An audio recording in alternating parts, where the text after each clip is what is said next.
Sir. Ladakh के मेरे भाइयों और बहनों, आज बड़े दुखी हृदय के साथ आपसे रूबरू होना पड़ रहा है। हम जानते हैं कि लोकतांत्रिक व्यवस्था में अपनी बात कहने का सभी को हक है और कहनी भी चाहिए। लेकिन कुछ दिनों से जिस प्रकार से हम जानते हैं, लद्दाख में एक अनशन रखा गया और हम चाहते हैं कि अनशन एक लोकतांत्रिक व्यवस्था का एक पार्ट है।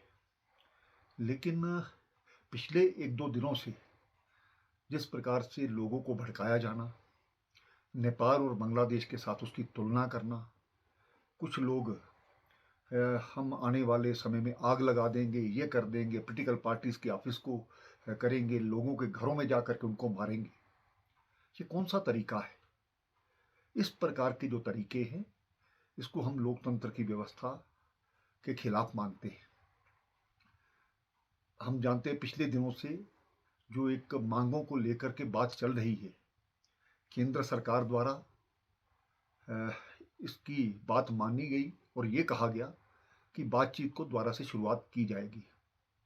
हमने तो कोई नाम तय नहीं किए, नाम आपने तय किए और ये भी तय हो गया कि इस दिन हम बात करेंगे। लेकिन उसके बावजूद वहाँ पर आकर के एक ग्रुप आता है, धरने में जाता है, धरने के बाद निकलता है और आकर के जगह जगह पर आग लग जाती है, पत्थरबाजी होती है। ये लद्दाख की परंपरा नहीं है। मुझे आशा ही नहीं पूर्ण विश्वास है कि जो लोग इसके पीछे हैं उनकी जांच तो की ही जाएगी, लेकिन वो इस लद्दाख के शांति व्यवस्था को खराब करने के लिए आए हैं, यहाँ का माहौल खराब करने के लिए आए। जो आज कुछ जाने गई हैं वो उसके जिम्मेवार हैं। इस प्रकार के लोगों को बर्दाश्त नहीं किया जा सकता।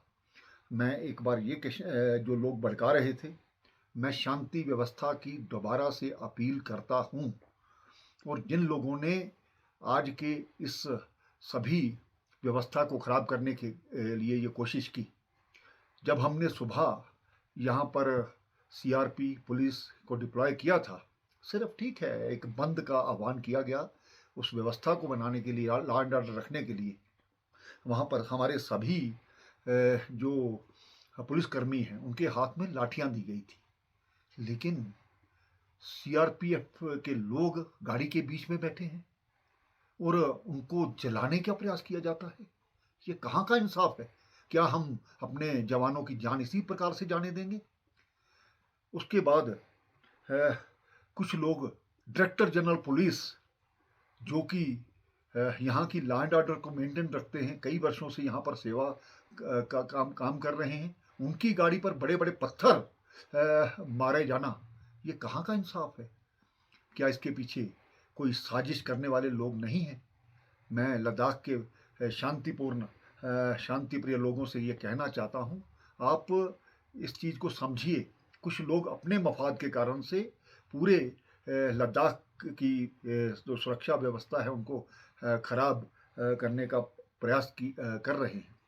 मैं लद्दाख की जनता के साथ हूँ, मैं लद्दाख के नौजवानों के साथ हूँ और लद्दाख के नौजवान जब भी मुझसे मिलने आते हैं, मैंने कभी किसी को मना नहीं किया। और जिस प्रकार से उनके भविष्य की हम बात सोच रहे हैं, चाहे वो टूरिज़्म के माध्यम से, चाहे वो एजुकेशन के माध्यम से या हेल्थ के माध्यम से, और नई नई नौकरियों का यहाँ पर नोटिफिकेशन जारी हो रही है। कुछ लोग चाहते हैं कि कोई भी व्यक्ति यहाँ पर नौकरियों में ना जाए, उनका रिकॉर्ड ख़राब किया जाए, उनका फ्यूचर ख़राब किया जाए। क्या उनका जो पुलिस का रिकॉर्ड है वो ख़राब नहीं होगा? इस चीज़ को समझने की ज़रूरत है। और मैं एहतियातन तौर पर हमने कर्फ्यू लगाया है। उन लोगों को भी बख्शा नहीं जाएगा जिन लोगों ने यहाँ पर माहौल ख़राब किया है। और मैं आपके माध्यम से भी ये कहना चाहता हूँ कि यहाँ पर लोगों की जो इन्वॉल्वमेंट है इस शांति व्यवस्था को बनाने में होनी चाहिए। हमारी जो रिलीजियस लोग हैं, हमारे जो राजनीतिक पार्टियाँ हैं, मैं उनसे भी अपील करता हूँ कि इस प्रकार के जो लोग जो उनको चिन्हित कीजिए, आइडेंटिफाई कीजिए और उनको रोकिए।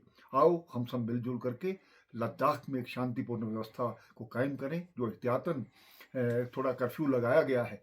जो लोग इसमें जिन्होंने जानें गंवाई हैं उनके परिवार के प्रति संवेदना व्यक्त करता हूँ, लेकिन आइंदा इस प्रकार से ये सभी चीज़ें इसके लिए की गई ताकि और ज़्यादा यहाँ पर कैजुअलिटी करने का जो प्रयास किया जा रहा था उसको हमने रोका है।